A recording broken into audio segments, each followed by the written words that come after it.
بسم الله الرحمن الرحيم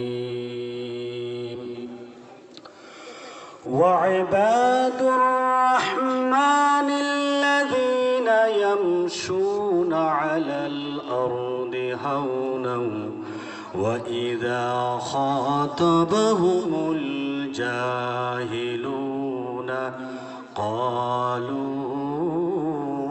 سلاما. وقال الله تعالى في شأن حبيبه إن الله وملائكته يصلون على النبي يا أيها الذين آمنوا صلوا عليه وسلموا تسليما. সবাই বলুন লা ইলাহা ইল্লাল্লাহ লা ইলাহা ইল্লাল্লাহ লা ইলাহা ইল্লাল্লাহ লা ইলাহা ইল্লাল্লাহ মুহাম্মাদুর রাসূলুল্লাহ সাল্লাল্লাহু আলাইহি ওয়াসাল্লাম। জামিয়া আশরাফিয়া চন্দনিয়া মাদ্রাসা কর্তৃক আয়োজিত আজকের এই ইসলামী মহাসম্মেলনের আজকের এই অধিবেশনের সম্মানিত সভাপতি বাহুবলের উলামায়ে কেরামের সেরে তাজ, যাদের দোয়া এবং ফয়েজ নিয়ে আমরা চলার পাথেয় মনে করি, আমাদের রাহবার হাফেজ আব্দুল লতিফ সাহেব হাফিজাহুল্লাহ, উপস্থিত আপনাদের এই ভোটে নির্বাচিত বিশিষ্ট আলেমে দ্বীন, বিশিষ্ট শিক্ষাবিদ হযরত মাওলানা হাফেজ কামরুল ইসলাম হাফিজাহুল্লাহ, উপস্থিত উলামায়ে কেরাম, আমার প্রাণপ্রিয় তৌহিদি জনতা, আমি শুরুতে মহান রাব্বুল আলামিনের দরবারে অগণিত অসংখ্য শুকরিয়া জ্ঞাপন করছি যে আল্লাহ তাআলা আজকে আমাদেরকে প্রচণ্ড শীতের মাঝেও এই এলাকা থেকে বাছাই করে অত্যন্ত মায়া করে আদর করে একটি জান্নাতি সামিয়ানার ভিতরে বসার তৌফিক দান করেছেন। সবাই জোরে সোরে বলি আলহামদুলিল্লাহ। যারা আজকে আমরা এই বেহেশতি সামিয়ানার ভিতরে বসতে পেরেছি, এজন্য আমরা কি সবাই খুশি না? আমরা সবাই অত্যন্ত ভাগ্যবান যে আল্লাহ তাআলা আমাদেরকে অত্যন্ত মহব্বত করে তার প্রিয় বান্দাদের অন্তর্ভুক্ত করে আমাদেরকে তার দ্বীনের বাণী, কোরআনের বাণী শোনার জন্য হেদায়েতের পথে, আলোকিত পথে আমাদেরকে আল্লাহ তাআলা শামিল করেছেন। এজন্য আবারও শুকরিয়া আদায় করি আলহামদুলিল্লাহ। সম্মানিত হাজরিন, আমি কথা তো খুব বেশি দীর্ঘায়িত করব না, অল্প কয়েকটি কথা বলে আমার আলোচনা শেষ করব। আমি কিছু প্রশ্ন করি আপনাদেরকে। আপনারা তো ওয়াজ শুনেছেন, সুরে ছন্দে অনেক গল্প শুনেছেন, ওয়াজ শুনেছেন। আমি প্র্যাকটিক্যাল কিছু কথা আপনাদের সামনে বলবো, যেহেতু আমি কোনো ওয়াজ না, শুধুমাত্র নির্দেশ রক্ষার্থে বসেছি। আমরা বলি আমাদের মালিককে, আরেকটু জোরে বলি মহান মালিককে। মালিক কয়জন? একজন। তাহলে আমরা প্রথমে আমরা ঠিক করে নেই, আমরা এক আল্লাহতে বিশ্বাস করি না, দুই আল্লাহ আছে, ঠিক না? আমরা এক তাওহীদে বিশ্বাস করি। আমাদের একজন মালিক আছেন, তার নাম কি? আল্লাহ। আমরা কারা? আল্লাহর গোলাম। বলেন গোলাম। আমরা হলাম গোলামের ঘরের গোলাম। কি মান সম্মান যায় নাকি? আবার আমার বাবা আল্লাহর গোলাম ছিল না? আমার দাদা গোলাম ছিল না? আমার বাবা আদম ইসলাম কি ছিল? গোলাম, আল্লাহর গোলাম না? তাহলে প্রথমে সেট করে নিতে হবে যে আমাদের একজন মালিক আছে, তার নাম আল্লাহ, আর আমরা হলাম গোলাম। আমাদেরকে তার গোলামের জন্য তৈরি করা হয়েছে। আপনারা শুনেছেন, ওয়ামা খালাকতুল জিন্না ওয়াল ইনস ইনসা ইল্লা লিয়াবুদুন। আল্লাহ তাআলা মানুষ এবং জিন জাতিকে এক সৃষ্টি করেছেন শুধুমাত্র তার গোলামি করার জন্য, ঠিক না? আচ্ছা, তাহলে আমরা প্রথম পরিচয় নিয়ে নিলাম। আমাদের একজন মালিক আছেন, আমাদের মালিকের নাম আমরা বলি আল্লাহ। অনেক নাম আছে, সময় যেহেতু সংখ্যায় বিস্তারিত কথা বলবো না। আমরা হলাম গোলাম। আমাদেরকে আল্লাহ তাআলা সৃষ্টি করেছেন। আমরা ছিলাম বেহেশতে। কোথায় ছিলাম? বেহেশতে। আমাদের বাবার নাম কি? আদম আলাইহিস সালাম। আদম আলাইহিস সালামের পৃষ্ঠদেশ থেকে রূহকে বের করে রূহ জগতে রেখে দিয়েছেন। আর ওই রূহগুলিকে ধারাবাহিকভাবে আমরা এরপরে মায়ের পেটে এসেছি। মায়ের পেট থেকে, না মায়ের পেট ছাড়া কেউ আসছেন দুনিয়াতে? কেউ আসছেন না? আপনাদের এলাকায় কেউ আছে? নাই। মায়ের পেট থেকে আমরা দুনিয়াতে এসেছি। দুনিয়াতে আসার পরে আমরা যাব কোথায়? কোথায় যাব? দুনিয়া থেকে কোথায় যাই আমরা? কবরে যাব। এরপরে হাসর হবে, এরপরে হিসাব হবে, এরপরে জান্নাত অথবা জাহান্নাম। আল্লাহ তাআলা এত আদর করে তার বান্দা বানিয়েছেন জাহান্নামে পোড়ানোর জন্য?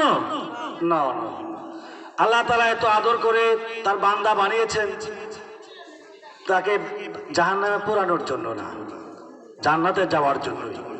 এজন্য আল্লাহ তাআলা আমাদেরকে সৃষ্টি করে এমনি ছেড়ে দেননি, মানুষের হেদায়েতের জন্যে। আমরা একটু আগে থেকে শুনি যে আল্লাহ তাআলা বলছিলেন মানুষগণ আদম আলাইহিস সালামের সৃষ্টি করার পরে ফেরেশতাদেরকে বলছিলেন উসজুদু লি আদম ফাসাজাদু ইল্লা ইবলিস, আদমকে সিজদা করো। কিন্তু একজন করে নাই, সবাই করেছে, একজন করে নাই। তার নাম কি বলেন তো? শয়তান। শয়তান যখন আল্লাহর অর্ডার মানলো না, আদম আলাইহিস সালামকে সিজদা করলো না, তখন আল্লাহ তাআলা জিজ্ঞেস করলেন তুমি সিজদা করলে না কেন? তখন শয়তান বলল হে আল্লাহ তাআলা, তুমি মানুষ বানিয়েছো মাটি দিয়ে, আমাকে বানিয়েছো আগুন দিয়ে। মাটির কাজ হলো নিম্নমুখী, আগুন লাগাইলে উপর দিকে যায়, দেখছেন না? আগুন এখানে লাগাইলে উপর দিকে যায়। তো শয়তানের যুক্তি পেশ করলো যে আল্লাহ তাআলা মাটি তো এমনি ছেড়ে দিলে নিচের দিকে যায়, আর আগুন যদি জ্বালায় দাও উপর দিকে যায়। তো উপরের কোনো জিনিস নিম্নমুখী কোনো জিনিসকে সম্মান করতে পারে না। শয়তানটা যুক্তি পেশ করলো। এই যুক্তি পেশ করার কারণে, আল্লাহর ওয়ার্ডার না মানার কারণে সে চিরকাল অভিশপ্ত হয়ে গেল। শয়তান কে ছিল জানেন? শয়তান এই পৃথিবীর বাদশা ছিল। শয়তান প্রথম আসমানের বাদশা ছিল। শয়তান এত বেশি আবেদ ছিল, এত বেশি ইবাদত করতেছিল, তার কম্পিটিশনে সে খুব উচ্চ আলা দরজায় ছিল। শয়তান এলেম এত বেশি ছিল, তার উচ্চতা অনেক বেশি উপরে ছিল। এত বেশি এলেম পাওয়ার পরেও, এত বেশি ইবাদত করার পরেও সে চির অভিশপ্ত। কি ভয়ঙ্কর বিষয় না? এই বসো রে বাবারা, বসো রে বাবা, একটু সময় বসো, চলে যাবো আমি, একটু সময় বসো, একটু সময় বসো, গল্পটা শেষ করি। হ্যাঁ, আল্লাহ তাআলা কোরআনের গল্প, মন গড়া কোন গল্পটা। তাহলে শয়তান বলল যে মানুষ হলো নিম্নমুখী, আমি হলাম ঊর্ধ্বমুখী। ঊর্ধ্বমুখী কোনো জিনিস নিম্নমুখী কোনো জিনিসকে সিজদা করতে পারে না, সম্মান দিতে পারে না। এটা তার প্রেস্টিজে লাগছে, সে অহংকার করলো।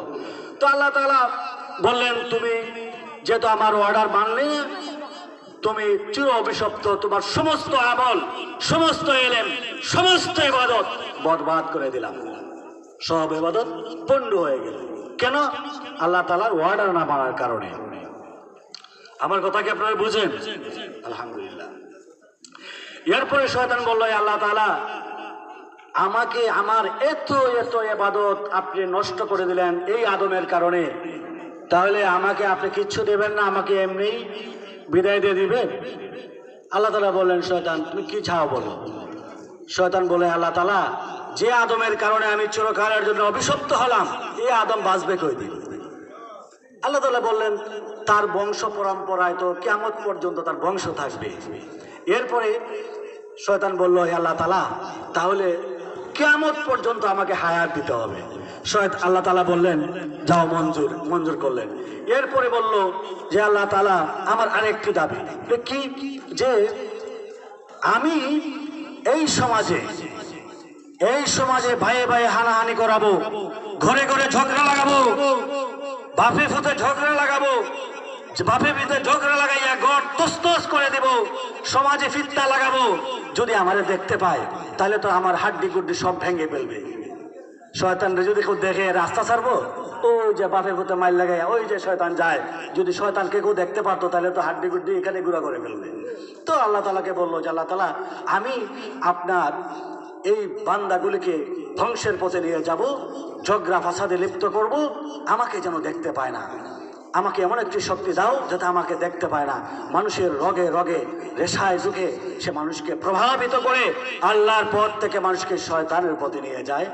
এটা আল্লাহর কাছে তার বললো যে আল্লাহ তাআলা এই ক্ষমতাটা আমাকে দাও। আল্লাহ বললেন যাও মঞ্জুর। তৃতীয় দফা 3 নম্বর দাবি হলো তার যে আল্লাহ তাআলা, আমি চিরকাল তোমার বান্দাগুলিকে আমার পথে পরিচালিত করব, তোমাকে ভুলাইয়া তোমার পথ সরাইয়া আমার পথে পরিচালনা করব, খারাপ পথে পরিচালনা করব। কিন্তু তোমার পাপিষ্ঠ বান্দা হওয়ার কারণে, অপরাধী হওয়ার কারণে যদি তাদেরকে রিজিক না দাও তাহলে তো আমার ওয়ার্কার পাবো না, আমার অনুসারী পাবো না। কারণ কোনো একজন মানুষ যদি পাপ করে, যেমন পাপের জন্য সে পা বাড়াইছে, সাথে সাথে যদি পা অবশ হয়ে যায় তাহলে পাপ করতে পারবে? তার রিজিক যদি বন্ধ হয়ে যায় তাহলে তো সে পাপও করতে পারবে, বাঁচবেও না। তো শয়তান বলে আল্লাহ তাআলা, কিয়ামত পর্যন্ত আমার অনুসারীরা থাকবে, এরা আপনার পাপ করার পরেও, অপরাধ করার পরেও তাদেরকে তুমি রিজিক দিতে হবে। আল্লাহ তাআলা বলেন যাও মঞ্জুর। আল্লাহ তার 3টা দাবি পূরণ করলেন। তখন শয়তান বলল, হে আল্লাহ তাআলা, তুমি তোমার জাহান্নাম বাড়াতে পারো, আমি কিয়ামত পর্যন্ত তোমার প্রতিটি বান্দাকে, তোমার বান্দাগুলিকে ধোঁকা দিয়ে, তোমার বান্দাগুলিকে প্রতারণা করে ধোঁকা দিয়ে লুপে ফেলে আমি তোমার পথ থেকে সরে আমার পথে নিয়ে আসবো, আমার পথে পরিচালনা করব। তুমি এখন তোমার জাহান্নামের চামটা বাড়াতে পারো। কি চ্যালেঞ্জ করছে দেখছেন? আল্লাহকে তো সে চ্যালেঞ্জ করে ফেলছে যে কিয়ামত পর্যন্ত আমি তোমার বান্দাগুলিকে আমার পথে নিয়ে আসবো ধোঁকা দিয়ে, তুমি এখন জাহান্নাম বাড়াইতে পারো। আল্লাহ তাআলা বললেন, ফেরেশতারা শুনে রাখো, শয়তান কি বলেছে শোনো। আমি একটা ঘোষণা দিতে চাই, কিয়ামত পর্যন্ত যত মানুষ দুনিয়াতে বাঁচবে থাকবে, আমার কোন বান্দা যখন দুনিয়াতে কোন একটি নেক আমল করার নিয়ত করবে, কোন বান্দা যখন শুধুমাত্র বলবে আমি ওই মাদ্রাসায় 500 টাকা দান করব অথবা 2 রাকাত নামাজ পড়ব, কিন্তু নামাজটা পড়ে নাই, মাদ্রাসায় 5000 টাকা দেব, ভালো কাজের নিয়ত করলো, নেক কাজের নিয়ত করবে, নিয়ত করার সাথে সাথে সে টাকা পরিশোধ করে নাই, আল্লাহ তাআলা বললেন তার আমল নামায় একটা নেকি লিখে দেবা। শুধুমাত্র নেক কাজের নিয়ত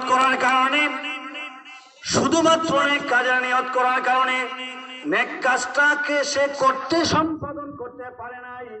এরপরে বলছেন একটি আতার আমল নামায় একটি নেকি লিখে দাও। আর যদি সে এই নেক কাজটা সম্পাদন করে ফেলেছে, একটি নেকির বদলে তাকে 10টি নেকি লিখে দিবা। সুবহানাল্লাহ নাই? আমায় একটি গুনার বদলে একটি গুনাহ লিখে দিবা, একটির বাইরে লিখতে পারবা না।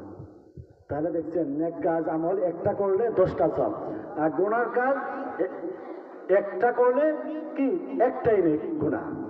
তাহলে আল্লাহ তাআলা কত রহম এবং দয়া করেছেন।